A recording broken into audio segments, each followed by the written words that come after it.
अधिकांश स्थानीय तहले आगामी आर्थिक वर्षको बजेट भोलि सार्वजनिक गर्दै कान्तिपुर समाचारमा आज बजेट अभावको बहानामा संसदीय समितिहरू अनुगमनबाट पन्छिँदै जनता समाजवादी पार्टीको विधान अधिवेशन भोलिदेखि काठमाडौँको भिडकुटी मण्डपमा जारी शैक्षिक मेलामा विद्यार्थी र अभिभावकको आकर्षण बढ्दो।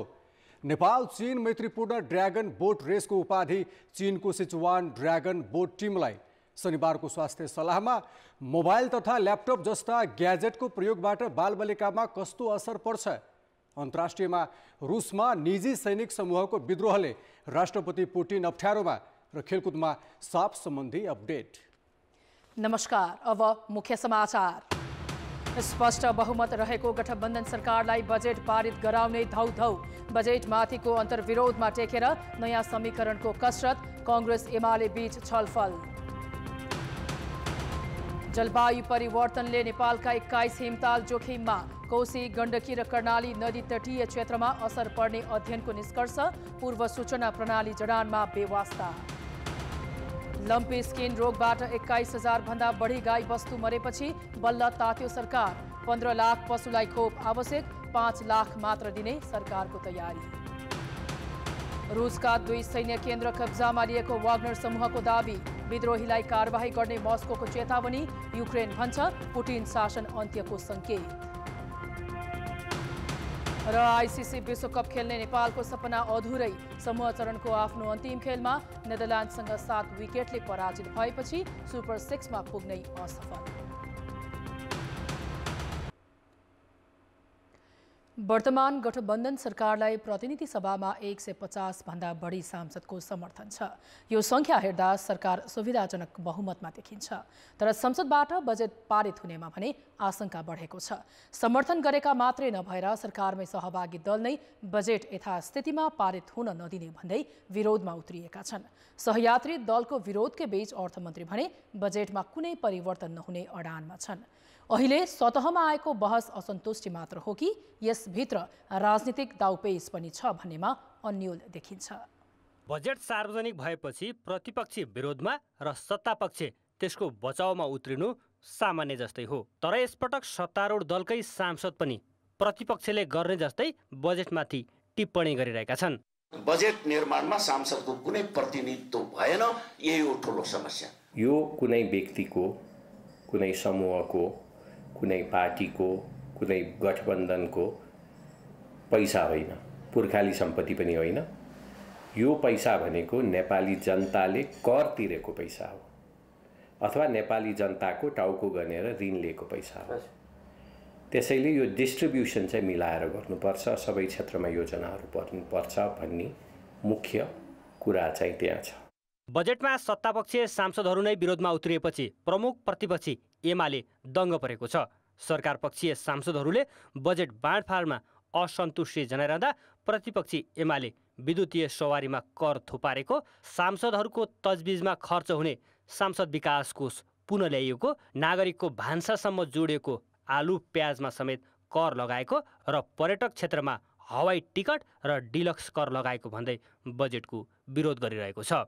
सत्तामा रहेका नेकपा एकीकृत समाजवादी र जसपाका सांसदले भने वैकल्पिक राजमार्गलाई छुट्याएको बजेटको झन्डै 50% 3 जिल्ला नुवाकोट, गोर्खा र डडेलधुरामा मात्र सीमित गरिएको आरोप लगाउँदै अर्थमन्त्रीसँग रुष्ट देखिएका छन्। त्यसैगरी बजेट लेखनमा त्रुटि गरेर हुँदै नभएको वाडामा समेत बजेट विनियोजन गरेको र आफूले भनेका आयोजनालाई बेवास्ता गरेको आरोप उनीहरूको छ। तर विश्लेषकहरूले अहिले सतहमा बजेटमा असन्तुष्टि देखिए पनि यसका पछाडि राजनीतिक कारण समेत रहेको दाबी गर्छन्। यो सरकारलाई कसरी गिराउन सकिन्छ भन्ने एउटा सत्ता पक्षबाट नै जानी गरिएको काम हो कि जस्तो लाग्छ मलाई। यदि केही गरी अहिले यो संशोधनको विधिमा जान खोज्ने हो र संशोधन नभइकन बजेट पासै गर्दिन भन्ने हो भने हामी चाहिँ असार त गुमाउँछौँ, असार गइहाल्छ। साउन 1 गते सरकारले अध्यादेशबाट ल्याउनु पर्ने हुन्छ। लोकतन्त्रमा संसद हुँदाहुँदै संसदलाई स्थगित गरेर होइन, संसदको हाउसको कार्यविधिलाई रोकेर अध्यादेश ल्याउनु चाहिँ मुनासिब हुँदैन। र त्यो दिशामा लैजाने भनेको सरकारलाई असफल गराउने षड्यन्त्र हो जस्तो लाग्छ। बजेटले साधारण खर्च कम गर्न 21वटा संस्थान खारेज गर्ने, पुँजीगत खर्च बढाउन, संरचनागत सुधार गर्ने जस्ता नीति त लिएको छ, तर पर्याप्त छलफल नभएको भन्दै गठबन्धनभित्र असन्तुष्टि बढेको हो।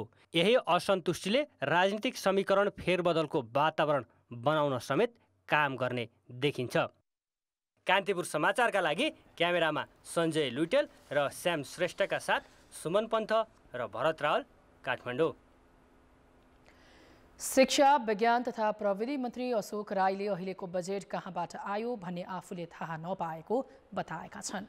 सत्ता गठबन्धन दल जनता समाजवादी पार्टीका संघीय परिषद अध्यक्ष समेत रहेका मन्त्री राईले आफू शिक्षा मन्त्री भए पनि आफूलाई थाहै नभएको कार्यक्रममा समेत बजेट आएको बताए।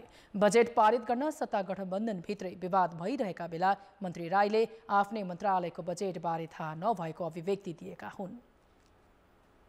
यसपटकको बजेटमा यो के अरे शिक्षा विज्ञान तथा प्रविधि मन्त्रीलाई थाहै नभएका कति कुरा आइदिए थाहै छैन है। अर्थमन्त्रीलाई कसरी आयो भनेर सोधे, मलाई थाहै छैन भन्नुहुन्छ। कहाँबाट आयो त्यो? मन्त्री राईको अभिव्यक्तिबाट पनि बजेटप्रति गठबन्धन दलभित्र असन्तुष्टि चुलिँदै गएको देखिन्छ। संघीय संसदमा आगामी आर्थिक वर्षको बजेटलाई लिएर सत्तारूढ दलभित्र बढेको असन्तुष्टिको प्रभाव राजनीतिक समीकरणमै देखिन थालेको छ। सत्तारूढ दलमा देखिएको असन्तुष्टिमा टेकेर प्रतिपक्षी दल नेकपा एमाले राजनीतिक समीकरण फेरबदलको प्रयास थालेको छ। कांग्रेस र एमालेका दोस्रो तहका केही नेता अनौपचारिक संवादमा जुटेका छन्। यसको छनक नेताहरूको अभिव्यक्तिबाट पनि देखिएको छ। सत्ता गठबन्धनभित्र गडबडी हुन सक्ने चर्चा चलेसँगै प्रधानमन्त्री पुष्पकमल दाहालको अग्रसरतामा केही दिन अघि समाजवादी मोर्चा गठन भयो। यो मोर्चामा 54 सांसद छन्। मोर्चाभित्र रहेका बाहेक प्रधानमन्त्री दाहाललाई नेपाली कांग्रेस, लोकतान्त्रिक समाजवादी, राष्ट्रिय स्वतन्त्र पार्टी लगायतको समर्थन छ। तर अहिले सदनमा बजेटमाथि असन्तुष्टि देखाउँदै त्यसलाई राजनीतिक फेरबदलमा प्रयोग गर्न खोजिएको छ। कांग्रेस महामन्त्री गगन थापा खुलेरै यसको पक्षमा बोल्न थालेका छन्। शनिबार मात्रै पनि महामन्त्री थापाले वर्तमान गठबन्धन ठिक ढङ्गले अघि नबढे बदलिन सक्ने उद्घोष गरे। चुनाव पछाडि सरकार बन्ने, सरकार बदल्ने कुरा सामान्य स्वाभाविक कुराहरू हुन्छ। हामी अहिले एउटा गठबन्धनमा छौँ, गठबन्धन ठिक ढङ्गले गएन, चित्त बुझेन, गठबन्धन बदलिन्छ, नयाँ सरकार बन्छ। कुनै अनौठो कुरा होइन, बन्छ, भत्किन्छ, भइरहेछ। पछिल्ला दिनमा नेकपा एमालेका केही नेता नयाँ समीकरण बनाउन क्रियाशील देखिएका छन्। उनीहरूको प्रयासलाई नेपाली कांग्रेसकै केही नेताले साथ दिन थालेका छन्। 2 हप्ता बीचमा कांग्रेसका शेखर कोइराला, विमलेन्द्र निधि र ज्ञानेन्द्र कार्की लगायतसँग एमालेका उपाध्यक्ष विष्णु पौडेल, विष्णु रिमाल र महेश बस्नेतले छलफल गरेका छन्। कांग्रेस नेता कार्कीले एमाले अध्यक्ष केपी शर्मा ओलीलाई बालकोटमै पुगेर भेटेका छन्। ओलीले नयाँ समीकरणका विषयमा कांग्रेस सभापति शेरबहादुर देउवासँग टेलिफोन संवाद समेत गरेको एमाले नेताको दाबी छ। नयाँ राजनीतिक समीकरण बनाउन ओली सक्रिय रहेको संकेत पाएपछि शुक्रबार मात्रै एकीकृत समाजवादीका अध्यक्ष माधव कुमार नेपालले सार्वजनिक रूपमै एमाले अहिले सरकार डाल्न लागेको आरोप लगाएका थिए। केपी ओलीले नेपाली कांग्रेसलाई प्रभावित पारेर कांग्रेसले नै सरकार चलाओस्, साथ दिन तयार छु भनिरहेछ। कांग्रेसका सभापति देउवा सिंगापुरमा रहेका बेला राजनीतिक समीकरण परिवर्तनमा भइरहेका प्रयासलाई अर्थपूर्ण मानिएको छ। तर एमालेका नेताहरूले भने यसलाई स्वाभाविक मानेका छन्। दाहाल नेतृत्वको सरकारले गरेको कामप्रति असन्तुष्ट एमाले वैकल्पिक सरकार बनाउने प्रयासमा छ। दुनियाँमा कुनै पनि चिज निर्विकल्प हुँदैन। त्यसमा पनि यस्तो चाहिँ असक्षम, अयोग्य या भने यस्तो एक प्रकारको नालायक सरकारकै यो निर्विकल्प हुन सक्छ र? यो निर्विकल्प हुने त कुरै भएन। त्यसकारणले यो चाहिँ यस्तो सरकार जो नेपाली समाजका निम्ति बोझ बनेको छ, नेपाली जनताका निम्ति बोझ बनेको छ, यस्तो सरकारको विकल्पमा पार्लियामेन्टले सोच्न सक्छ नि। एमालेले अहिलेको राजनीतिक समीकरण परिवर्तन गरेर संविधानको धारा 76 को 3 अनुसार ठूलो दलको हैसियतले कांग्रेस सभापति देउवालाई प्रधानमन्त्री बन्न अनौपचारिक प्रस्ताव गरेको छ। अहिलेकै गठबन्धन कायम रहेमा सभापति देउवाको प्रधानमन्त्री बन्ने पालो 2083 साल कुर्नुपर्नेछ। त्यति बेलासम्म फेरि अर्को समीकरण बन्न सक्ने जोखिम देखिरहेका देउवामा अहिले नै प्रधानमन्त्री बन्ने चाहना देखिएको छ। देउवाको प्रधानमन्त्री बन्ने तीव्र आकांक्षा र दाहाललाई प्रधानमन्त्रीबाट हटाउने एमालेको चाहना बीच मेल खाएपछि नयाँ समीकरणको कसरत सुरु भएको हो। कान्तिपुर समाचारका लागि राजनीतिक ब्युरो काठमाडौँ। संक्रमणकालीन न्यायसँग सम्बन्धित विधेयक संशोधनको काम फास्ट ट्र्याकबाट अगाडि बढाउने भनिए पनि त्यसमाथिको मूल विषयमा छलफल नै सुरु भएको छैन। सरकारले संसदीय समितिमा नै नपठाई पारित गर्ने तयारी गरेको विधेयक अहिले समितिमा गए पनि मूल विषयमाथि छलफल हुन नसकेको हो। कानुन, न्याय तथा मानवाधिकार समितिले उपसमिति गठन गरेर सरकारवालासँग छलफल गरे पनि त्यसको निष्कर्ष अहिलेसम्म मूल समितिमा पेश गरेको छैन। अघिल्लो कार्यकालमा समितिमै अल्झिएर शून्यमा झरेको यो विधेयकको छलफल प्रक्रिया अहिले सुरुवातदेखि नै सुस्त छ। मलाई लाग्छ हामीले पर्याप्त गरिरहेका छौँ भन्ने लाग्छ। हामीले ध्यान दिएका छौँ, यो टुङ्ग्याउनु पर्छ भन्ने मनसाय राखेर काम गरिरहेका छौँ। तथापि अब हामी ठ्याक्कै कन्टेन्टमा गएर दफावार छलफलबाट यी ठिक यी विषय बेठिक भन्ने कुरा निरूपण गर्नका लागि चाहिँ पहिलो कुरा त फिडब्याक लिनुपर्छ। फिडब्याक लिने ठाउँहरूबाट फिडब्याक दिइसकेको अवस्था छ। वैशाख 11 गते संसदीय समिति गठन भए पनि समितिमा मूल विधेयकको दफावार छलफल सुरु भएको छैन। सांसदहरूले राखेका संशोधन र सरकारले ल्याएको विधेयकका बीचमा ठूलो अन्तर भएकाले यसलाई गम्भीर भएर छलफल गर्नुपर्ने हुन्छ। तर सरकार र प्रतिपक्षी दुवै यसमा गम्भीर देखिएका छैनन्। अहिले उपसमितिले निकालेको निष्कर्षपछि त्यही उपसमिति सक्रिय रहने वा मूल समितिले नै काम गर्ने भन्ने विषयमा समेत कुनै टुङ्गो लागेको छैन। शान्ति सम्झौता भएको 1.5 दशक कटिसक्दा पनि दलहरू गम्भीर नभएका कारण संक्रमणकालीन न्यायको विषय जटिल बनिरहेको छ। सरकारका कामको निगरानी गर्ने र आवश्यक परे छानबिन गरी निर्देशन दिने दायित्व संसदीय समितिहरूको हो।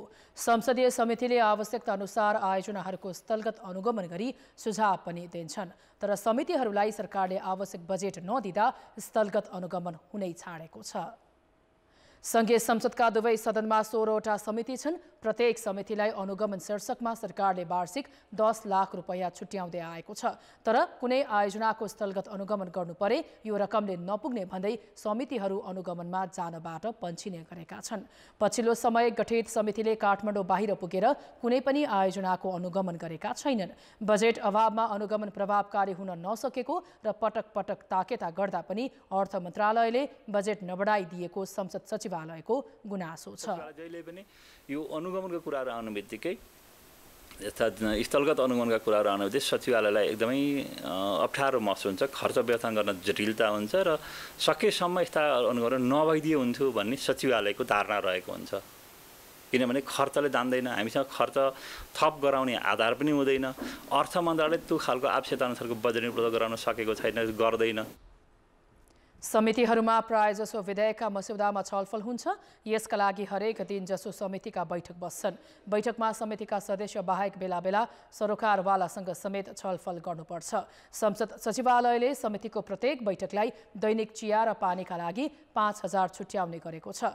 यो रकमले नियमित बैठक सञ्चालन गर्न समेत हम्मे हुने गरेको सचिवालयले जनाएको छ। बैठकमा उपस्थित प्रत्येक सदस्यले दैनिक 2,000 रुपैयाँ भत्ता पाउँछन्। एउटा समितिमा 27 जनासम्म सदस्य छन्। यो बाहेक समितिका सभापतिका लागि सचिवालय र त्यहाँका कर्मचारीका लागि छुट्टै खर्च हुन्छ। 2072 सालमा तय गरिएको खर्चलाई नै यथावत राखिँदा समिति सञ्चालनमै समस्या भएको बुझाइ संसद सचिवालयको छ। जलवायु परिवर्तनको सबैभन्दा ठूलो असर हिम श्रृङ्खलामा देखिन थालेको छ। कतिपय हिमाल काला पत्थरमा फेरिने क्रमसँगै हिमताल फुट्ने जोखिम पनि बढेको छ। विभिन्न अध्ययन अनुसार नेपालका 21वटा हिमताल उच्च जोखिममा छन्। यी हिमताल फुटेमा कोशी, गण्डकी र कर्णाली नदीका तटीय क्षेत्रहरूमा मानवीय सङ्कट आउन सक्छ। जलवायु परिवर्तनले बढ्दो तापक्रमका कारण उच्च हिमाली क्षेत्रमा हिउँ पग्लिएर नयाँ हिमताल बन्ने र भएका हिमताल फुट्ने जोखिम बढिरहेको छ। इसिमोरको प्रतिवेदनले नेपालका 21 र चीनको तिब्बततर्फका 25 हिमताल कुनै पनि बेला फुट्न सक्ने खतरामा रहेको देखाएको छ। लामो समय जम्मा भएर बसेको पानी एकै पटक विस्फोट हुँदा नदी किनार र तल्लो तटीय क्षेत्रमा बाढी र डुबानको जोखिम बढ्छ। 2 वर्ष अघि माथिल्लो याङ्ग्री खोलाको नजिकै गन्जालामा अत्याधिक हिउँ पग्लिएकै अवस्थामा परेको ठूलो पानीले मेलम्ची बजारलाई क्षति पुर्याएको थियो। सरकारले उति बेलाको घेगान हटाएर अझै पुनर्स्थापित गर्न सकेको छैन। हिउँको अवस्थामा हुँदाखेरि चाहिँ एउटा सीमित ठाउँमा अडिएर चाहिँ त्यो हिउँ बस्न सक्छ भनेपछि, तर जब हिउँ पानीको रूपमा परिवर्तन हुन्छ। त्यो परिवर्तन भइसकेपछि त्यसको भोल्युम चाहिँ बढ्छ र त्यो भोल्युम बढेको कारणले गर्दाखेरि चाहिँ त्यो सीमित ठाउँमा अट्न सक्दैन र त्यो चाहिँ त्यसले चाहिँ विस्फोटनको अथवा चाहिँ हिम पहिरोको अथवा चाहिँ भनौँ न हिमताल विस्फोटनको घटनाहरू चाहिँ निम्त्याउने गर्छ। नेपालमा बग्ने भोटेकोशी, अरुण, तामाकोशी, सुनकोशी, त्रिचुली लगायतका ठूला नदीको मुख्य जलाधार नेपाल र चीनतर्फका 3624 हिमताल हुन्। तीमध्ये 2070 हिमताल नेपालको तर्फ र 1500 हिमताल चीनको तिब्बत र 45 वटा भारतमा रहेको इसिमोडको प्रतिवेदनमा उल्लेख छ। सबैभन्दा बढी कोशी नदीको जलाधार मानिएका हिमताल खतराको सूचीमा छन्। बढ्दो तापक्रमका कारण हिमालमा हिउँ पग्लेर हिमताल बन्ने र पानीको सतह बढ्दा पानीको मात्राले कमजोर भूगोलका कारण हिमताल खतराको सूचीमा छन्। हिमताल त्यहाँबाट चाहिँ निस्किएर त्यो थेगिराखेको मोरेनको बाँधलाई चाहिँ भत्काएर निस्किन सक्दछ। त्यस्तो किसिमले निस्कियो भने त्यसले चाहिँ एक्कासी ठुलो मात्रामा पानी तल्लो भेगमा आएर त्यसलाई बाढीको रूप लिन्छ। हालसम्म खतराको उच्च सूचीमा रहेको दोलखाको छोरोल्पा र सोलुखुम्बुको इन्जातालको पानीको सतह घटाएर जोखिम कम गरिएको छ। तर उच्च हिमाली क्षेत्रमा रहेका हिमतालको अवस्था परीक्षण गर्ने र जोखिममा रहेका हिमताल फुटिहालेमा तल्लो तटीय क्षेत्रमा धनजनको क्षति कम गर्न सूचना प्रणाली सञ्चालन गर्न र योजना भने बनाइएको छैन। यो पोटेन्सियली डेन्जरस लेक्स भन्छ, जुन चाहिँ अति जोखिमपूर्ण छन्, जसबाट चाहिँ विस्फोटन भएर बाढी आउन सक्छ भन्ने तालहरू क्याटेगोराइज गरेका थियौँ। त्यो गर्दाखेरि 47 वटा तालहरू ती क्याटेगोरीमा पोटेन्सियली डेन्जरस लेक्सको क्याटेगोरीमा परेका छन्, जसमध्ये धेरैजसो कोशी जलाधारमा छ। अनि त्यसपछि केही नारायणी, थोरै कर्णालीमा छ, एउटा चाहिँ भारतको चाहिँ यो महाकालीको माथिल्लो भेग। पछिल्लो समय बढ्दो तापक्रमले जोखिममा रहेका तालमा पूर्व सूचना प्रणाली राख्ने र जोखिम कम गर्ने तर्फ सरकार निकाय समयमै गम्भीर नहुने हो भने कुनै पनि बेला ठूलो जनधनको क्षति निम्त्याउने खतरा बढेको छ। कान्तिपुर समाचारका लागि जिल्ला सहकारी मेयरका साथ केदार शिवाकोटी, दोलखा। नक्कली भुटानी शरणार्थी मुद्दामा अदालतको आदेशपछि पूर्वपक्षका लागि कारागार चलान भएका मध्ये केहीले राजनीतिक भेटघाट थालेका छन्। असार 1 गते काठमाडौँ जिल्ला अदालतको आदेशपछि केन्द्रीय कारागारमा रहेका पूर्व गृहमन्त्री बालकृष्ण खाँडसँग नेपाली कांग्रेसका केही नेता तथा कार्यकर्ताले भेटघाट गरेका छन्। बिहिबार परराष्ट्र मन्त्री एनपी साउद कारागारमै पुगेर केही बेर खाँडसँग भलाकुसारी गरेका थिए। बिहान करिब 9 बजे कारागार पुगेका साउदले करिब आधा घण्टा खाँडको मुद्दाका बारेमा छलफल गरेको कारागार स्रोतले जनाएको छ। सरकारले नै चलाएको मुद्दामा परराष्ट्र मन्त्रीले कारागारमै पुगेर आरोपीसँग भेटघाट गर्नुलाई स्वाभाविक मानिएको छैन। त्यस्तै खाँडलाई भेट्न गण्डकी प्रदेशका मुख्यमन्त्री सुरेन्द्र राज पाण्डे पनि केन्द्रीय कारागारमै पुगेका थिए। पूर्व उपप्रधानमन्त्री टो बहादुर रायमाझीलाई भेट्न भने उनकी श्रीमती बाहेक उच्च तहका कोही पनि नेता नपुगेको कारागार स्रोतले जनाएको छ। रायमाझीका छोरा सन्दीप पनि कारागारमै छन्। अन्य आरोपी मध्ये सचिव टेक नारायण पाण्डेलाई भेट्न आफन्त पर्ने केही सहसचिव कारागार पुगेका छन्। तर इन्द्रजित राईलाई भेट्न भने कोही पनि गएका छैनन्। यसैबीच काठमाडौँ जिल्ला अदालतले थुनामा पठाएपछि केही अभियुक्त पुनरावेदनका लागि उच्च अदालत जाने तयारीमा छन्। यता प्रहरीले नक्कली शरणार्थी प्रकरणमा दोस्रो चरणको अनुसन्धान अगाडि बढाएको छ। मुख्य योजनाकार मानिएका मध्येका बेचन झाको खोजी प्रहरीले तीव्र पारेको छ। त्यस्तै अदालतले पक्राउ पूर्जी जारी गरेर कारबाहीको दायरामा ल्याउन आदेश दिइसकेका पूर्व गृहमन्त्री रामबहादुर थापाका छोरा प्रतीक र इन्द्रजित राईका छोरा निरज राई सहितका 12 जनालाई इन्टरपोलको सहायतामा खोजी गरी ल्याउने तयारी प्रहरीको छ। जनता समाजवादी पार्टी जसपाले निष्क्रिय समिति खारेज गर्ने र बाँकी समितिलाई छरितो बनाउने भएको छ। भोलिदेखि काठमाडौँमा हुन लागेको जसपाको विधान अधिवेशनको मस्यौदामा यस्तो प्रस्ताव गरिएको हो।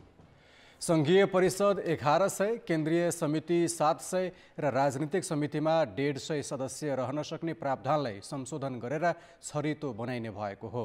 केन्द्रीय समिति 151 सदस्यीय बनाइने भएको छ। आज काठमाडौँमा बसेको केन्द्रीय समिति बैठकले विधान अधिवेशनमा लैजाने मस्यौदा अनुमोदन गरेको हो। नेतृत्वलाई समावेशी समानुपातिक बनाउँदैछ। हामीले करिब सबै सिट 90% भन्दा बढी सिट हामी निर्वाचन प्रक्रियाबाट आउँछौँ र सबै आरक्षण गरिसक्यौँ। देशमा जुन समुदायको जति जनसङ्ख्या छ त्यही अनुपातमा हामीले आरक्षण फिट गरेका छौँ। 90% निर्वाचन प्रक्रियाबाट र 100% तपाईलाई समानुपातिक समावेशी ढङ्गले हामी पार्टीका कमिटीहरूमा नेतृत्व चुन्दै। पहिचान संहिता र सुशासन र यो समृद्धिको लागि कामहरू गर्ने गरी विधानमा आएको छ र त्यसलाई बृहत रूपले छलफल गरेर साथीहरूको भावनालाई एकीकृत गरेर त्यहाँ भएका केही कमी कमजोरीहरूलाई सच्याउने गरेर निष्कर्षका साथ हामी 3 दिनको विधान अधिवेशन सम्पन्न गर्ने हाम्रो सोचाइरहेको छ। पार्टीमा रहेको संघीय परिषदको संरचना हटाउन चाहेका यादव अन्तिम समयमा पछि हटेका छन्। बाबुराम भट्टराईलाई प्रभावशाली पद दिनका लागि बनाइएको परिषदको नेतृत्व अहिले अशोक राईले गर्दैछन्। केन्द्रीय समितिले प्रस्तुत प्रतिवेदन पारित गर्ने अधिकार संघीय परिषदलाई छ। देशभरबाट 800 भन्दा बढी प्रतिनिधि सहभागी हुने विधान अधिवेशन 3 दिनसम्म चल्नेछ। अब जनमतको अन्तिम परिणाम। जनमतमा हिजो हाम्रो प्रश्न थियो, संसदमा प्रधानमन्त्री र सांसद बीचको सवाल जवाफलाई कसरी लिनुहुन्छ? ए जवाफदेही बनाउने प्रयास, बी लोकतन्त्रको सुन्दर पक्ष र सी औपचारिकता मात्रै। जनमतको अन्तिम परिणाम यस्तो छ, ए जवाफदेही बनाउने प्रयासमा 33%, बी लोकतन्त्रको सुन्दर पक्षमा 19% र सी औपचारिकता मात्रैमा 48% मत प्राप्त भएको छ। अब जनमतमा आजको प्रश्न। जनमत प्रश्न छ, पार्टी विधानलाई आफू अनुकूल व्याख्या गर्ने प्रवृत्तिलाई के भन्ने? ए अलोकतान्त्रिक अभ्यास, बी पुस्तान्तरणको अनिच्छा र सी विकल्प नभएर। जनमतको अन्तिम परिणाम भोलि बेलुकी 8 बजेको कान्तिपुर समाचारमा प्रसारण गर्नेछौँ। कृपया NEWS न्युज स्पेस एबी वा सी टाइप गरी 34001मा SMS गरी आफ्नो मत व्यक्त गर्नुहोला। धरानस्थित BP कोइराला स्वास्थ्य विज्ञान प्रतिष्ठानलाई आङ्गिक क्याम्पस सरहको हैसियतमा राख्ने गरी प्रस्ताव गरिएको ऐनप्रति धरान नगरवासीले विरोध जनाएका छन्। आज शिक्षा मन्त्रीको उपस्थितिमा काठमाडौँमा आयोजित एक कार्यक्रममा उनीहरूले BP कोइराला स्वास्थ्य विज्ञान प्रतिष्ठानलाई छाता ऐन मातहतमा राख्न लागि भन्दै विरोध जनाएका हुन्। BP सहित 7वटा स्वास्थ्य विज्ञान प्रतिष्ठानलाई प्रस्तावित छाता ऐन अन्तर्गत राख्ने सरकारको तयारी छ। त्यहाँ पनि केही समस्याहरू छन्, तर त्यो समस्याको बारेमा यहाँहरू प्रश्न हुनु होला। त्यहाँबाट समस्या क्रिएट हो बिल्कुल होइन। अहिले समस्या देखाएर त्यसलाई छातावनमा ल्याएर काठमाडौँबाट चलाउन जो खोजिँदैछ, यो संस्था धरानमा हुँदाखेरि पनि त्यसको एउटा असल सञ्चालनको लागि फेरि पनि सङ्घर्षै गर्न पर्यो। हामीले अलि अगाडिसम्म हामी सङ्घर्षै गरेका थियौँ त्यसको सुशासनको लागि, र अहिले फेरि पनि हामी यसलाई बचाउँ भनेर सङ्घर्ष गर्नुपर्ने अवस्थामा छौँ। प्रतिष्ठानहरूलाई राजनीतिक हस्तक्षेपबाट मुक्त गर्दै अझ स्वच्छ र स्वायत्त बनाउनु पर्ने माग सहभागीहरूको थियो।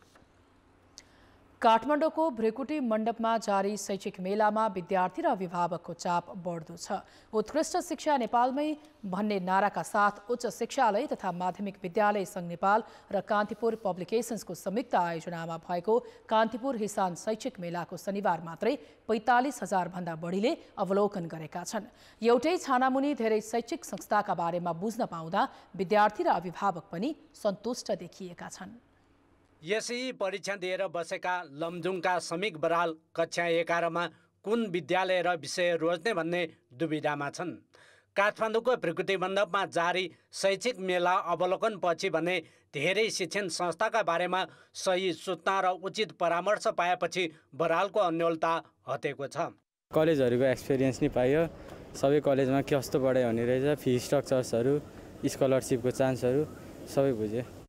समीक जस्ता हजारौं विद्यार्थी शैक्षिक मेलाको अवलोकन गर्न पुगिरहेका छन्।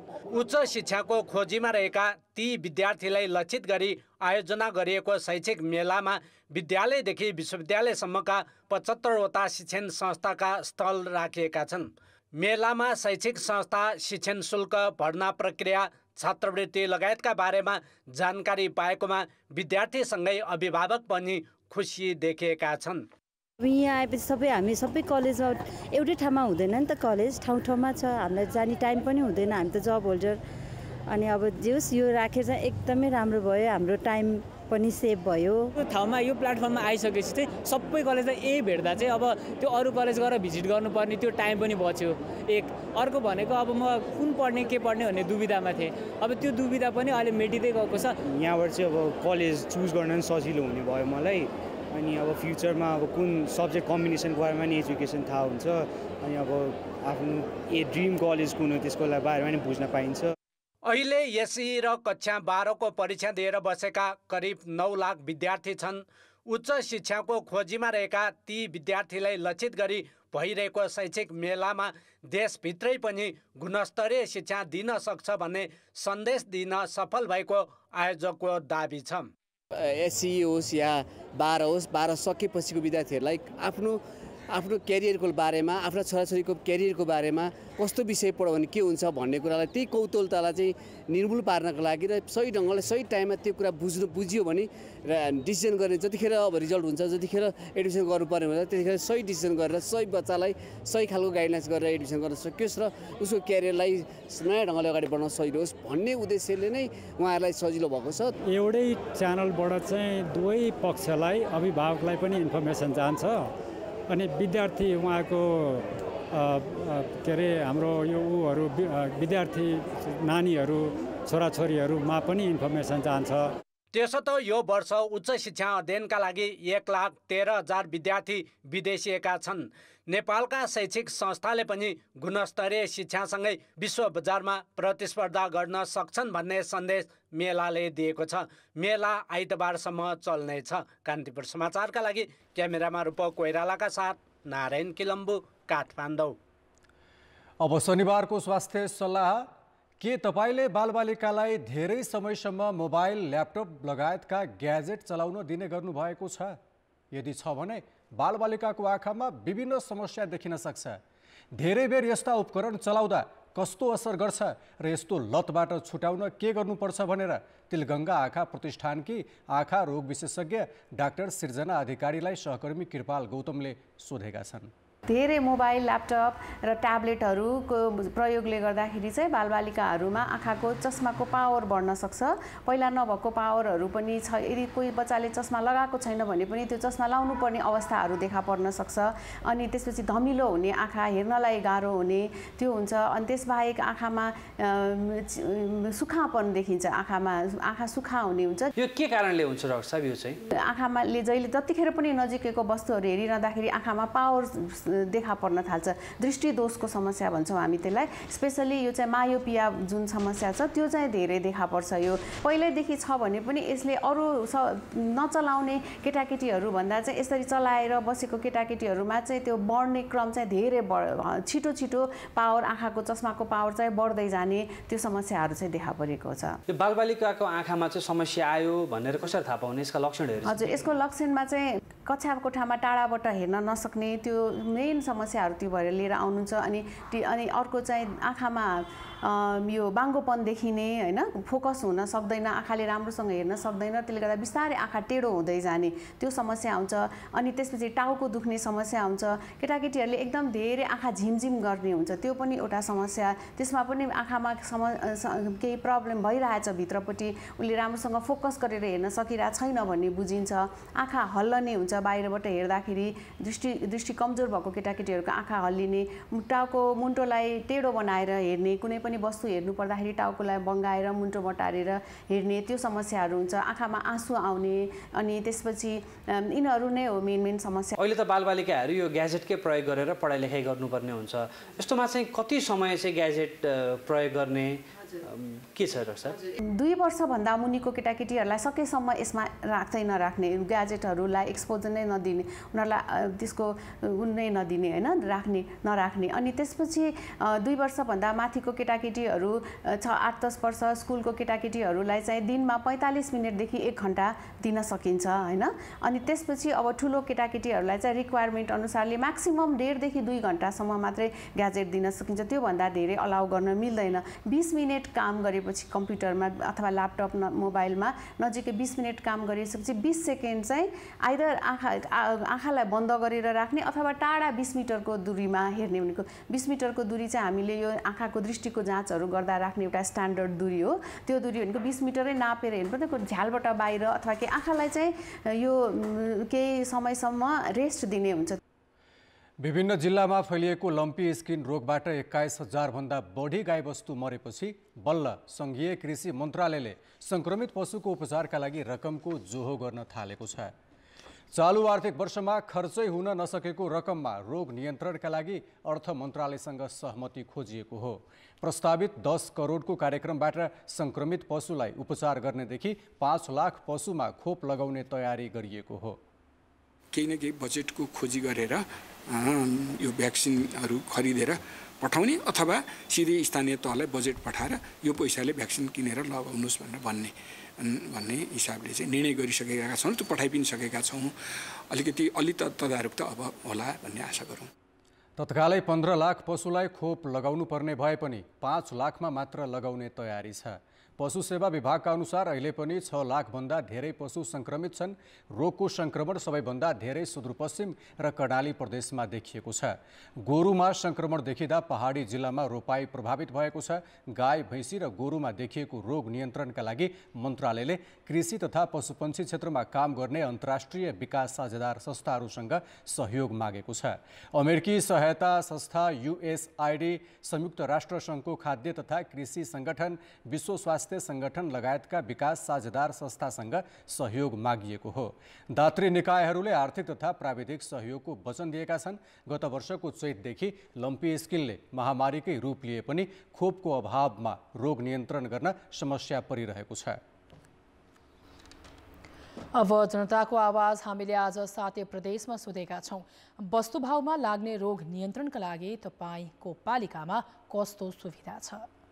जनताको आवाज पालिकाबाट खोप चाहिँ एकचोटि लगाएको छ। छेर्ने ज्वरो सरो नामले जुकाका लागि सामान्य उपचारहरूको व्यवस्थापन अब नगरपालिकाले सेवा केन्द्र मार्फत गर्दै आएको छ। कुनै पनि सुविधा दिएकै छैन, खोइ आएकै छैन। केही नै सुविधा आएको थाहा पाएको छैन। सामान्य दिन सक्ने सम्मको औषधि उपचारहरू दिइराखेको छ। गाउँपालिकाले पशु प्राविधिकहरू आउँछन्, सुई दिन्छन्, उपचार गरिदिन्छन्, औषधि दिन्छन्। धेरै जस्तो औषधिहरू चाहिँ हामीले प्राइभेटबाट नै लिनुपर्ने बाध्यता रहेको छ। गाउँपालिकाले दिन सक्ने सम्म चाहिँ पर्याप्त दिएकै थियो। स्थानीय तहले ध्यान दिएको छैन। औषधिहरू लिएर आएर वितरण गरियो। एन्टिबायोटिकहरू पनि निःशुल्क त्यो बेला दिएको पनि छ। महँगो खालका औषधिहरू जस्तो सिरिन्जहरू भयो, यो औषधिहरू चाहिँ हामीले बाहिरबाट नै रिफर गर्नुहुन्छ। हाम्रो गाउँपालिकाले खोप लगाउँछ, दबाई दिन्छ। वस्तुभावको रोग नियन्त्रणको लागि स्थानीय तह उदासीन देखिएको छ। यस्तो रोग लाग्यो, महामारी भयो, उहाँहरू आएर एक दिन आएर यस्तो के भयो कसो हो भनेर त्यहाँबाट प्राविधिकहरू अथवा त्यहाँ डाक्टरहरू भेटनरीबाट कुनै पनि यहाँ पठाउनु भएन। आफै औषधि गर्ने किनिन ल्याइकिन। कुनै योजना पनि छैन अनि कुनै सुविधा पनि छैन। पालिकामा त खोइ सुविधा बाहिरबाट अब लाई त ठिकै छ। हाम्रो गोरु बिरामी भयो, औषधि गाउँपालिकाले केही पनि गरेन। हामी फेरि खबर गर्न गयौँ, 2-3 फेरा आएनन्। हामीले आफैले औषधि गर्यौँ। गाई भैँसी बाख्राको निम्ति चाहिँ गोबर जाँच निःशुल्क रूपमा दिन्छ। उपचार पाइरहेको छ। कर्मचारीहरू यहाँ गोठमा आएर वस्तुको स्वास्थ्य स्थितिबारे बेला बेलामा बुझ्नुहुन्छ। हाम्रो चाहिँ यहाँ पूर्ण खोपयुक्त कार्यक्रम चलेको छ। गाई भैँसीमा चाहिँ फक्का फुक्की आयो अनि के भ्याक्सिन लगायो हामीलाई थाहै भएन। कुनै पनि सेवा सुविधा हामीले नगरपालिकाबाट लिएका छैनौँ। अब औषधि लिन पर्यो कि विज्ञ केन्द्रमा गइन्छ कि त्यहाँ क्लिनिकबाट किनेर ल्याएर उपचार गरिएको छ। कुनै ठाउँमा पालिकाले सुईद्वारा सहयोग गर्नुभएको छ भने कुनै ठाउँमा उपचार पाएको छैन।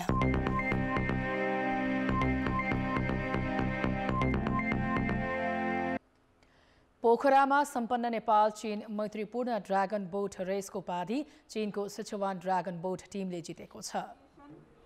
आज भएको मैत्रीपूर्ण खेलमा यो टिमले 200 र 500 मिटर दुवै स्पर्धामा उपाधि जितेको हो।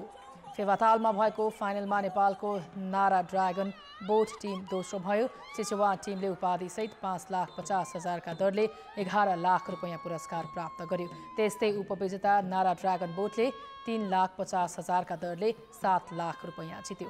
प्रतियोगितामा नेपाल र चीनका चार गरी 8 टोली सहभागी थिए। शुक्रबार भएको समूह चरणको खेलबाट नेपालका 2 र चीनका 2 टोली अन्तिम 4मा प्रवेश गरेका थिए। यसैबीच फेस्टिभलमा प्रयोग भएका फाइबरका 8वटा डुङ्गा चीनले पोखरा महानगरपालिकालाई हस्तान्तरण गरेको छ। पोखरा पर्यटन परिषद र चाइना ओभरसिज एसोसिएसन सह-आयोजक रहेको महोत्सवमा नेपाल र चीन दुवै देशका सांस्कृतिक कार्यक्रमको साथै दुवै देशका खानाका विभिन्न परिकार पनि प्रदर्शन गरिएको थियो।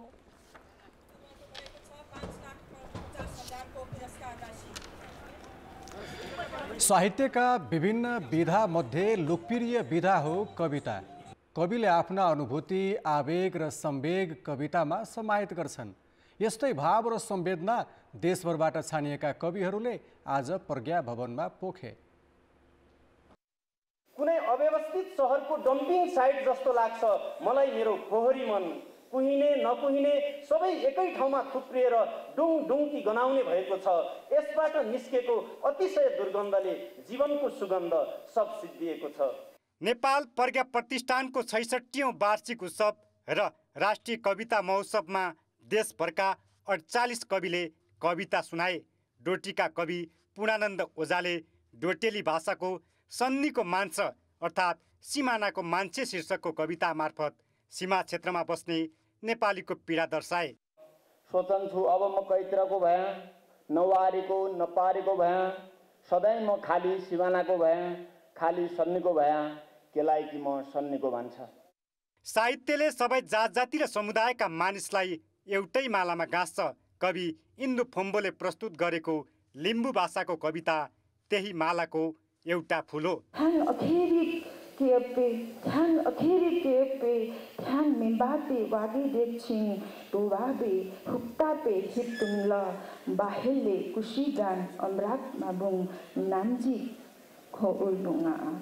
रोल्पाका कवि टङ्कबहादुर झाँग्रीले खाम मगर भाषा मार्फत परदेशीयकाहरूलाई देश फर्किन आग्रह गरे। हुन्केबे बद्दा आदेश गइदेले, हुन्केबे बद्दा आदेश गइदेले, जुसै सनो चेन्त्रो जुयाल जुमु मयाई उमी रेशमी चेम्स्याउका।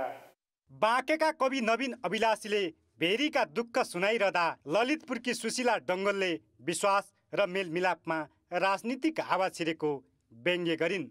पत्थरको कार्पेट भएर बगिरहने कुनै आदि योगीको अविराम तीर्थाटन जस्तो कसका आँसुहरू हुन् यी कहिल्यै नसुक्ने।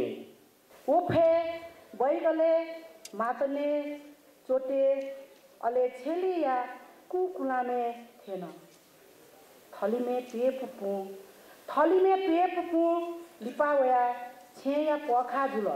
2022 सालदेखि राष्ट्रिय कविता महोत्सव गर्दै आएको प्रज्ञा प्रतिष्ठानले यस वर्ष दशकै सर्वाधिक 40 भाषाका 892 कविता प्राप्त भएको जनाएको छ। छनौटमा परेका 25 कविता मध्ये 10 कवितालाई पुरस्कृत गरिएको छ। कार्यक्रममा सहभागी प्रतिष्ठानका संरक्षक समेत रहेका प्रधानमन्त्री पुष्पकमल दाहालले आफू पनि साहित्य अनुरागी भएको भन्दै कविहरूलाई हौसला थपेका थिए। कान्तिपुर समाचारका लागि क्यामेरामा सुरज खड्काका साथ प्रकाश बम, काठमाडौँ। अर्थ र विकास। अधिकांश स्थानीय तहले आगामी आर्थिक वर्षको नीति तथा कार्यक्रम र बजेट भोलि ल्याउँदैछन्। 753 पालिका मध्ये केहीले भने यस अघि नै बजेट सार्वजनिक गरिसकेका छन्। स्थानीय सरकार सञ्चालन ऐन 2074ले गरेको व्यवस्था अनुसार असार 10 गते भित्रै नीति तथा कार्यक्रम र बजेट ल्याउनुपर्ने व्यवस्था गरेको छ। पोखरा, भरतपुर र विराटनगर महानगरपालिकाले भोलि नीति तथा कार्यक्रम र बजेट नगरसभामा प्रस्तुत गर्दैछन्। काठमाडौँ र ललितपुर महानगरले नीति तथा कार्यक्रम सार्वजनिक गरिसकेका छन् भने भोलि बजेट ल्याउने तयारी गरेका छन्। वीरगञ्ज महानगरले भने यस अघि नै बजेट सार्वजनिक गरिसकेको छ। नीति तथा कार्यक्रम र बजेट ल्याउन बाँकी अधिकांश स्थानीय तहले भोलि नै सार्वजनिक गर्ने तयारी गरेका छन्। कृषि, पर्यटन र रोजगारीलाई प्राथमिकतामा राखेर बजेट ल्याउने तयारी अधिकांश स्थानीय तहको छ। स्थानीय तहले सार्वजनिक गरेको बजेट असार मसान्तभित्र पारित गरिसक्नु पर्नेछ। अब अन्तर्राष्ट्रिय समाचार। रुसी सेना विरुद्ध विद्रोहको घोषणा गरेको निजी सैन्य समूह वाग्नरले 2वटा महत्त्वपूर्ण रुसी सैन्य केन्द्र कब्जामा लिएको दावी गरेको छ। रुसी सेनाले आफ्नो शिविरमा आक्रमण गरेको आरोप लगाउँदै विद्रोहमा उत्रिएको वाग्नरले रोस्तोभ र भोरोनेजका सैन्य केन्द्र कब्जामा लिएको जनाएको हो। वाग्नर प्रमुख येभगेनी प्रिगोजिनले रुसी रक्षा मन्त्री सेर्गेई शोइगु र उच्च सैनिक अधिकारीले आफूसँग भेट नगरेमा मस्कोतर्फ अघि बढ्ने चेतावनी दिएका छन्। शुक्रबार राति रक्षा मन्त्री सेर्गेईले नै आफ्नो शिविरमा आक्रमण गर्न आदेश दिएको येभगेनीको आरोप छ। उक्त आक्रमणमा आफ्ना 2000 सैनिक मारिएको उनको दावी छ। वाग्नर सैनिकहरूले रुस नियन्त्रित युक्रेनको दोनेत्स्क सहरलाई पनि नियन्त्रणमा लिएका छन्। उनीहरूले दोनेत्स्क स्थित रुसी सेनाको कमान्ड तथा सरकारी भवनहरूलाई समेत नियन्त्रणमा लिएको अल जजिराले जनाएको छ। खेलकुद समाचार। कान्तिपुर खेलकुद समाचारमा स्वागत छ। साफ च्याम्पियनसिपमा साबिक उपविजेता नेपाल र भारत बीचको खेल जारी छ। पहिलो हाफ गोल रहित बराबरीमा सकिएको छ। 16औं मिनेटमा आकाश मिश्राको क्रसमा साहल अब्दुल समदको प्रहार बाहिरिएपछि घरेलु टोलीले अग्रताको मौका गुमाएको थियो। 17औं मिनेटमा आयुष खलानको क्रस भारतीय डिफेन्डरलाई लाग्दै बाहिरिएपछि नेपालले कर्नरको मौका बनायो।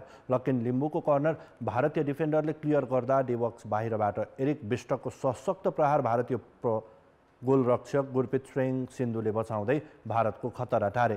34औं मिनेटमा मनिष डाँगीको क्रसमा विमल घरती मगरले बल नियन्त्रणमा लिन नसक्दा नेपालले मौका खेर फाल्यो। 43औं मिनेटमा सनेश श्रेष्ठको क्रसमा आयुष खलान समयमै नपुग्दा नेपालको अर्को मौका गुम्यो। सोही मिनेटमा अञ्जन बिष्टको स्थानमा आवास लामिछाने मैदान प्रवेश गरे। चोटिल बन्दै अञ्जनले पहिलो हाफमै मैदान छोडेका हुन्। नेपालले पहिलो खेलमा कुवेतसँग 3-1 को पराजय बेहोरेको थियो। भारतले भने पाकिस्तानलाई 4-0 ले हराउँदै विजयी सुरुवात गरेको थियो। भारतलाई नेपालले 2013 को साफ च्याम्पियनसिपपछि हराउन सकेको छैन। भारतलाई जिते नेपालको सेमिफाइनल सम्भावना कायमै रहनेछ। साफ च्याम्पियनसिपमा कुवेतले पाकिस्तानलाई 4-0 ले पराजित गरेको छ। जितसँगै कुवेत सेमिफाइनलमा पुग्ने लगभग पक्का भयो। लगातार दोस्रो खेल हारेको पाकिस्तान भने बाहिरिएको छ। बेंगलोरको कान्तिरवा रङ्गशालामा पाकिस्तानमाथि कुवेतले पहिलो हाफमै 3 गोलको अग्रता बनाएको थियो। चौथो मिनेटमा अल रसिदीको फ्रीकिक बाहिरिँदा कुवेतले अग्रता बनाउने मौका गुमायो। 10औं मिनेटमा भने कुवेतले अग्रता लियो। मुबारक अल्फानिनीको क्रसमा डिबक्सभित्र अनमार्क रहेका हसन अल इनिजीले सहज गोल गरेका हुन्। 17औं मिनेटमा कुवेतले अग्रता दोब्बर बनायो। रसिदीले काउन्टर अट्याकसँगै दिएको क्रसमा मुबारक अल फिनिनीले गोल गरेका हुन्। पाकिस्तानले भने पहिलो हाफमा उत्कृष्ट मौका बनाउनै सकेन। 20औं मिनेटमा पाकिस्तानका मोहम्मद वाहिदको हेडर बाहिरिएको थियो। पहिलो हाफको अतिरिक्त समयमा कुवेतले तेस्रो गोल हान्यो। अल रसिदीको प्रहार युसुफ बटले ब्लक गरे पनि अल फिनिनीले रिबाउन्डमा गोल गरेका थिए। 69औं मिनेटमा अल रसिदीले गोल गरेपछि कुवेत 4-0 ले विजयी भयो। जितसँगै तालिकामा कुवेतको 4 अङ्क भएको छ। पाकिस्तान अङ्कविहीन रहेको छ। नेपालको आइसिसी एकदिवसीय विश्वकप खेल्ने सपना यसपटक पनि अधुरै भएको छ। ग्लोबल छनौटमा नेदरल्यान्डसँग 7 विकेटले पराजित भएपछि नेपाल सुपर 6 मा पुग्न नसकेको हो। छनौटको अन्तिम खेलमा नेपालले नेदरल्यान्ड्स विरुद्ध खराब ब्याटिङ प्रदर्शन गर्दा 167 रनमै अल आउट भयो। जिम्बाब्वेको ताकासिन्डा स्पोर्ट्स क्लबमा टस हारेपछि नेपालले पहिले ब्याटिङको निम्तो पाएको थियो। नेपालले 44 ओभर 3 बलमा 167 रन बनाउँदा सबै विकेट गुमायो। खेलमा नेपालको सुरुवात नै कमजोर रह्यो। कुनै पनि ब्याटरले सम्हालिएको प्रदर्शन गर्नै सकेनन्। ओपनर आसिफ शेख खाता नखोल्दै आउट भयो भने कुशल भुर्तेल 27 रनमा पेभिलियन फर्किए। भीमसार्कीले 22 रन जोडे। आरिफ शेख 6, कुशल मल्ल 12, कप्तान रोहित पौडेल 33, दिपेन्द्र सिंह ऐरी 14 र गुलसन झा 15 रनमै आउट भए। करण केसीले 1 रन मात्र जोडे। कुनै पनि ब्याटर बीच राम्रो साझेदारी हुन सकेन। 27 रन बनाएका लोअर अर्डरका सन्दीप लामिछाने क्याच आउट भएसँगै नेपालले सबै विकेट गुमायो। ललित राजवंशी अभिजित रहे। लोगन भानविकले सर्वाधिक 4 विकेट लिए। विक्रमजित सिंहले 2 विकेट हात पारे। नेदरल्यान्ड्सले 27 ओभर 1 बलमा 3 विकेट गुमाएर लक्ष्य भेट्यो। ओपनर म्याक्स ओडौडले 75 बलमै 90 रनको इनिङ्स खेले। विक्रमजित सिंह 30 रनमा आउट हुँदा बास्टेले 40 रनमा अभिजित रहे। सन्दीप लामिछानेले 2 र गुलसन झाले 1 विकेट लिँदा बाँकी बलर विकेटविहीन रहे। समूह ए को नेपालले 4 खेलमा 3 खेल हार्दा 1 खेल मात्र जित्यो। नेपाल चौथो स्थानमा रहँदै बाहिरिएको हो। नेपालको हारसँगै जिम्बाब्वे, वेस्ट इन्डिज र नेदरल्यान्ड्स सुपर 6 मा पुग्न सफल भए। नेपालसँगै अमेरिका भने बाहिरियो। नेपाल यसअघि 2018 मा पनि सुपर 6 नपुग्दै छनौटबाटै बाहिरिएको थियो। बजाज खडक वारियर्स लगातार चौथो जितसहित सप्तरी प्रिमियर लिगको फाइनलमा पुगेको छ। खडक वारियर्सले चौथो खेलमा रूपनी राइडर्सलाई 67 रनले पराजित गरेको हो। 4 खेल जितेको खडक वारियर्स 8 अङ्कसहित तालिकाको शीर्ष स्थानमा छ। आज भएको खेलमा खडक वारियर्सले रूपनी राइडर्समाथि शानदार जित दर्ता गर्यो। राजविराजमा बजाजले टस हारेर ब्याटिङको निम्तो पाएको थियो। विशाल सुस्लिङको सर्वाधिक 66 रनको मद्दतमा खडकले 7 विकेटको क्षतिमा 173 रन बनायो। विशालले 31 बलमा 7 छक्का र 3 चौका हिर्काए। जवाफी ब्याटिङमा आएको रूपनी 16 ओभर 3 बलमा 106 रनमै अल आउट भयो। अरनिको यादवले 40 रन बनाए पनि हार टार्न सकेनन्। विवेक यादव र अनिल यादवले समान 3-3 विकेट लिए। आजै भएको अर्को खेलमा कञ्चनरूप राइनोजले राजविराज द किङ्सलाई 9 विकेटले पराजित गर्यो। राजविराजले दिएको 86 रनको लक्ष्य कञ्चनरूपले 6.3 ओभरमा 9 विकेटको क्षतिमा पुरा गरेको थियो। कञ्चनरूप 4 अङ्कसहित तेस्रो स्थानमा पुगेको छ भने राजविराज प्रतियोगिताबाट बाहिरिएको छ। भोलि समूह चरणका अन्तिम 2 खेल हुनेछन्। खेलको समाचार अहिलेलाई यति नै। कान्तिपुर समाचार अहिलेलाई सकियो। कान्तिपुर टेलिभिजन हेर्दै गर्नुहोला। नमस्ते।